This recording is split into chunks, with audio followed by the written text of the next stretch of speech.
Today I'm talking with Matt vs. Japan, an American YouTuber who attained a remarkable near-native level of Japanese by the age of 21. いいね。これでいっぱい日本語勉強できるわ。もうすごい今完璧でもそうそう。俺もね、言われるまでね、日本人だと思ってた。To talk about language mastery and how we go about doing that because, you know, it's kind of hard. I learned so much from this talk, so I hope you get some value out of it as well. Check out all of Matt's stuff in the description, subscribe if you haven't yet, chances are you haven't yet, and enjoy the video. So you're known for many things on YouTube, right? One being your Japanese proficiency.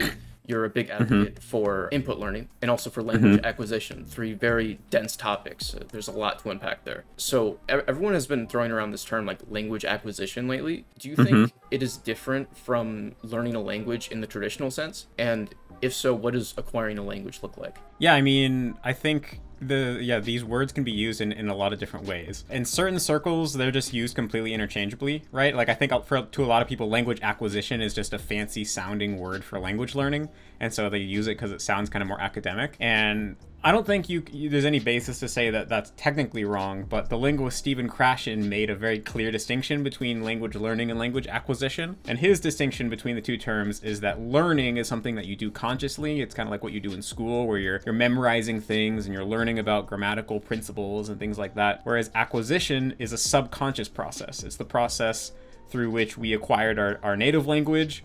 And you can also become able to speak a language, understand a language through that same process as an adult. And so in language acquisition, it's something that actually your unconscious mind is, through getting lots of input in the language, kind of decoding the language on its own. And so you're not consciously thinking about grammar principles or exactly what things mean. You're kind of just focused on understanding a message, and then your unconscious mind's doing all the kind of analytical work for you, and you're not even aware of it. That's the core distinction. Do you think that we can apply this knowledge of language acquisition to kind of further our studies? Or do you think it just comes naturally? Like say after you get enough input, you stop translating in your head and then you start to acquire more of the language? Or do you think it's something we can apply at the start of learning a new language? Yeah, that's a really good question. And I think that the optimal path to learning a language does use a combination of the two. Basically, what Stephen Krashen, the linguist who came up with the distinction, said is that we acquire language when we understand messages in the language. And so you could say a sentence to me in a language that I know nothing of, and if due to the context, I'm able to kind of glean probably what it means, I might acquire a little bit of language there. It's not like I'll master that whole sentence just from hearing it once, but maybe my brain will get one little inkling of what one little piece of that sentence means. And so what has been proven is you can learn a language entirely through acquisition. Basically, if you can just get exposure to lots and lots of comprehensible input, and even without studying any grammar or any vocabulary, you can go on to speak a language. I don't think it's necessarily realistic for most people in most situations, right? Most people that's not realistic. They don't have access to a native speaker like that. And trying to do it without a native speaker just through, watching TV shows, like some people try to learn a language just through watching like children's TV shows or something.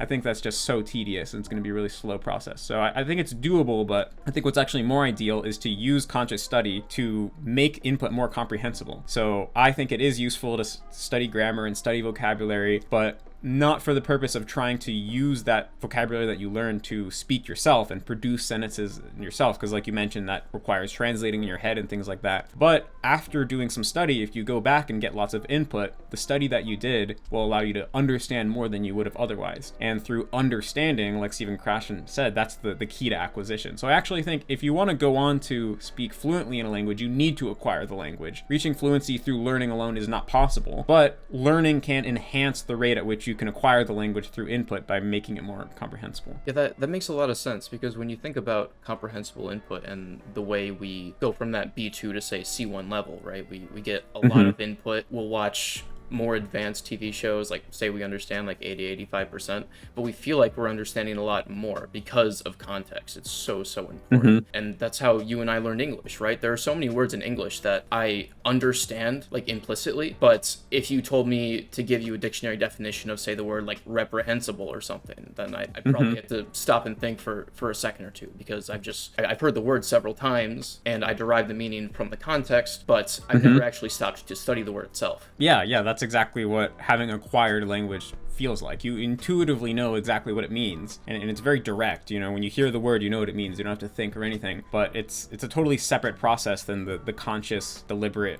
kind of study that we often do. Now, is this something that you came across when you were studying Japanese, or is this something that came like much later? Yeah, I basically was first exposed to the kind of ideas that I'm talking about, language acquisition versus learning, and Stephen Krashen, and the input hypothesis. I don't know if I said that clearly a second ago, but the input hypothesis is the Stephen Krashen's idea that we acquire language through comprehending input in the language. So I came across all those ideas through a blog called All Japanese All the Time around 2011, I think. It was about 2 years into me being interested in learning Japanese. So, for the first 2 years, I just took classes at my high school and tried to do a little bit on my own, but didn't get very far. And then I came across this website that basically claimed that, the best way to learn Japanese is just listen to Japanese all the time. And it kind of explained some of these ideas about acquisition. And so the guy who wrote the site seemed to himself have learned Japanese to a really high level really quickly. So I decided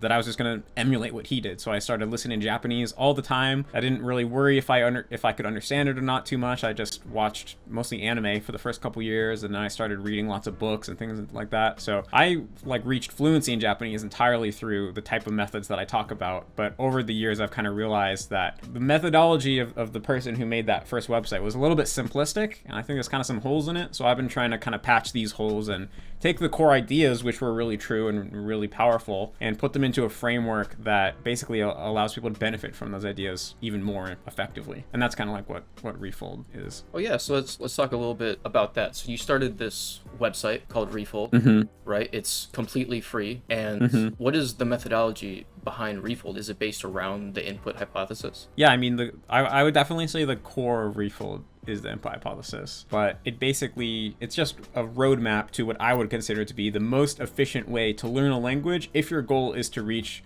a really strong level of fluency. So it kind of has that as a base, because I actually think that depending on what your final goal is in learning a language, the path that makes the most sense for you to take is going to change. So if you're just trying to get to a basic survival level so that you can enjoy a vacation to a foreign country, then my method would be completely overkill, and it wouldn't really make sense. And so it's important to kind of keep that in mind if any of the stuff sounds kind of extreme. But yeah, basically the way I structure the method is to try to help people living an everyday life benefit from the input hypothesis as much as possible. And the way that this works is I broke the language learning process down into 4 stages. And the first stage is just learning the basics of the language through traditional study. Essentially, you learn the most common 1,000 to 2,000 words in the language, and you learn about the basics of the grammar, the writing system and pronunciation, things like that. I think you kind of just gotta, no way around getting in those fundamentals if you want to learn efficiently. And then stage 2 is when you jump into consuming native media in the target language as much as possible. So you're watching a lot of TV shows in the language, and then later on reading books as well, listening as much as you can, and you're learning directly from that media. So what I recommend is making a lot of Anki cards to learn the words that are coming up in your immersion content, in all the shows that you're watching. So then by the end of stage 2, you get to the point where you're really good at understanding the language, but you haven't actually started speaking yet. This is probably one of the things that will sound kind of unorthodox to a lot of people, but I actually recommend putting off speaking for the first 6 months to maybe even longer in certain cases, and just focusing on really getting good at comprehension, because I think it's through comprehension, learning to understand the language to a really high level, that you actually acquire the language. And it's having acquired the language that gives you the intuition for that language that we have in our native language, and the ability to speak naturally without thinking, without translating in your head. And that is really what you need to be fluent, because once you've acquired the language, it's inside of you, you have an instinct for it. It's just kind of a matter of learning how to use that instinct, rather than when you're trying to speak very early on. That's just when you end up thinking in your native language, translating in your head, or just saying verbatim the phrases that you've memorized, things like that.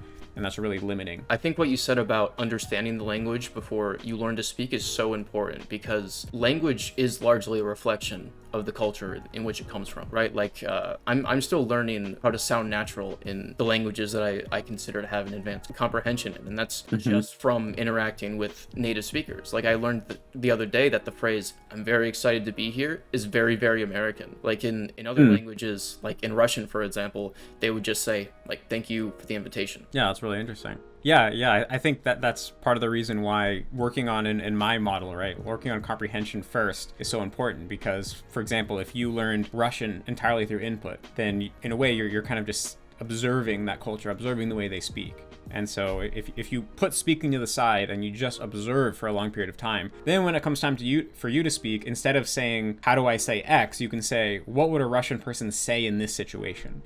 And if you've done a lot of observing, that's something, an answer is going to pop into your mind when you ask yourself that question, and it's going to be something natural, you know? Mm-hmm. It's one thing to kind of memorize 10,000, 20,000 words, you know, but it's a completely other endeavor to be able to sound natural. And I think the only way you can do that is by getting a ton of input and interacting with native speakers and asking a ton of questions. Yeah, definitely. I mean, I think the bottom line is that language is so complex that no single human can understand it perfectly with their conscious intellectual mind. And one kind of simple example that I use a lot when talking about this idea is the rule in English relating to the order that adjectives are put when you have multiple adjectives describing a noun. If I were going to say what sounds more natural, big red dog versus red big dog, any native speaker would say big red dog sounds more natural. But most people can't actually describe the reason for that. But the real reason is that there's this specific order: age, color, place, and there's like a list of like 10 or 11 depending on where you look this up. And so any native speaker that can correctly say big red dog without thinking must have this really complicated grammar rule somewhere in their subconscious, right? And they use it effortlessly without thinking. And when they hear someone use it wrong, they intuitively know something's wrong. But no one consciously learned this, right? I mean, as a native speaker, no one taught us this. Most people don't even know that they know it until they hear me or someone else talking about this type of grammatical stuff. And so that's just one little aspect of how complicated language is. I think when you take into account pronunciation and word use and context and all the cultural elements, it's so complicated that if you're trying to make this thing work just with your conscious mind, it's never going to work well, right? The only way is to basically really dive into the culture and absorb it into your pores through osmosis to the point where it just comes out of you naturally, because that's the only really way that it's going to work. Yeah, and also I've found that after you get a lot of input in one language, but you barely speak, it's very easy to go and then develop those speaking skills later on. Like, don't get me wrong, Totally. it's still difficult. Like, you're still gonna look like a baby at first, but it's definitely a lot easier than, say, speaking from day one, in my opinion. Yeah, 100%. I totally agree. Yeah, I mean, ultimately, on a very practical level, being able to understand just is more important than being able to speak, because if you can ask for directions, that's great. But if you can't understand the response in your language, then like, what good is that, right? You could say anything you want, but if you don't understand what they say, you can't have a conversation at all, right? If you could understand but not speak, at least you know what people around you are saying, right? Even if you can't speak back to them, you might not be as lost in terms of what's going on. There might be, 10 ways to express a given idea in a language, and people think, oh, I only need to learn one of the ways, because as long as I can say it that one way, I can communicate. It's like, well, what if you're talking to someone else and they use one of the other 9 that you didn't learn? Then you're not going to understand them. So really, to do anything meaningful in a language, you need to understand people very well. So in my view, that should be the main focus of your study, making sure that you can understand a wide range of all the different input that you'll come across. For some reason, we put so much value on speaking as the kind of gold standard of what you're doing with language learning. Yeah, absolutely. And I think a lot of it stems from insecurity, right? We're really worried about how we'll be perceived by others. Like, back to the whole baby thing, when you said that children tend to learn faster than adults, one thing, they're getting a lot more input than adults do. And also, the kids don't care at all. They have no intentions. Yeah, totally. They'll go out and speak and make mistakes and ask questions and learn a ton from it, but they won't even realize it because they're children. But at some point, we develop this ability to kind of look at ourselves and the way that other people perceive us, and we're afraid of judgment. Yeah. And I think it really translates over into language learning. Yeah, I mean, first of all, I think there's obviously a lot of truth in what you said, and I think that's why, creators like Xiaoma are doing something really cool, because you can see he'll go learn a language for like less than a day, and he'll go and speak people with it. So, obviously he's probably sounding kind of like an infant in the way that he's speaking, but most of the time the native speakers are super happy that someone was interested in their culture and they're really eager to talk to them. So you can kind of see it's not embarrassing at all. In fact, they're generally really impressed, even if, he's still at a really basic level. So I think that kind of goes to show, yeah, there's no need to be scared of making a mistake in a foreign language. You'll generally only be rewarded. But if you kind of got rid of the pride, because I think it's kind of like what we're talking about, right? Adults, we tend to have an ego, we have pride, we don't want to sound dumb, we want to sound competent, and obviously if that is too strong, that does cause a lot of problems, right?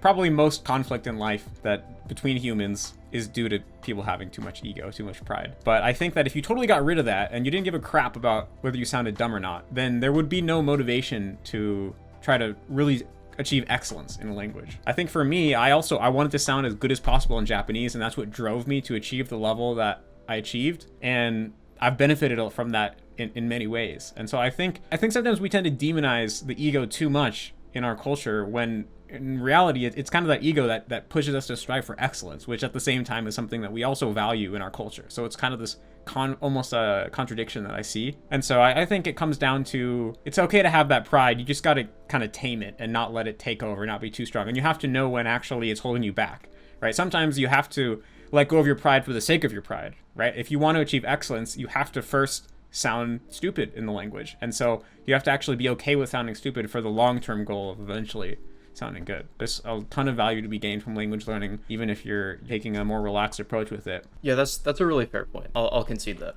But maybe I should rephrase and say that it's more about approaching it with a growth mindset.